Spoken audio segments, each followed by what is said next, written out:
जी, Mazhar Yusuf advocate, president Pakistan Peoples Party तहसील Zafarwal, ticket holder LA37 Jammu district Narowal. मैं पाकिस्तान पीपल्स पार्टी के प्लेटफार्म से हल्का PP 54 से जो है वो अपने उम्मीदवार MP के कागज़ात जो है नामज़द करवा के आया हूँ। और इंशाअल्लाह अज़ीज़ अगर हमारी गवर्नमेंट जो है वो बरसरे इक़्तिदार आती है तो हमारा जो एक नारा है, जो हमारा मोटो है, रोटी कपड़ा मकान लेके रहेगा हर इंसान, उस पर हम अमल करते हुए, जिसका कि हमारी गवर्नमेंट जब भी बरसर इक़्तिदार आई है उसने बेरोज़गारी को ख़त्म करने के लिए बहुत से रोज़गार के मौक़े जो हैं वो प्रोवाइड किए हैं।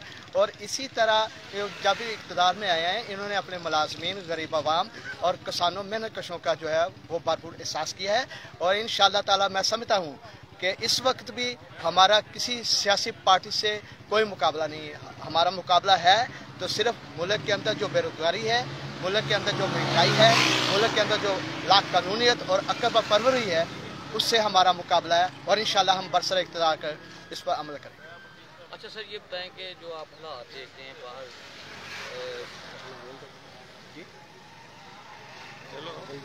हाँ जी, अच्छा बाहर जो सूरत हालात देख रहे हैं कि यहाँ पे रुकावटें भी हैं, और अगर आपकी हुकूमत आ जाती है, आप कामयाब हो जाते हैं, तो ये सूरत हाल बेशक तो पैदा हुई है, आप क्या करेंगे इस वाले से? और शहर के लिए आपका प्लान क्या होगा, अपने इलाके के लिए प्लान क्या होगा? जी अल्हम्दुलिल्लाह हमारी जो क़यादत है, चेयरमैन जनाब बिलावल भुट्टो साहब और चेयरमैन जनाब आसिफ जरदारी साहब, उनके अंदर अल्लाह ताला ने ऐसी खुसूसियत दी हुई हैं कि वो जब भी इक़्तिदार में आएंगे और आपके शहर की तरक्की खुशहाली के लिए वो इंशाअल्लाह अच्छे इक़दाम उठाएंगे। और इसमें यह है कि हमारा जो है हर नुमाइंदा ओपनली जो है वो पार्टी की क़यादत से मिल सकता है। वो अपने जो है मुश्किलात हैं या अपने जो उनके प्रॉब्लम्स हैं वो उनके साथ शेयर कर सकते हैं।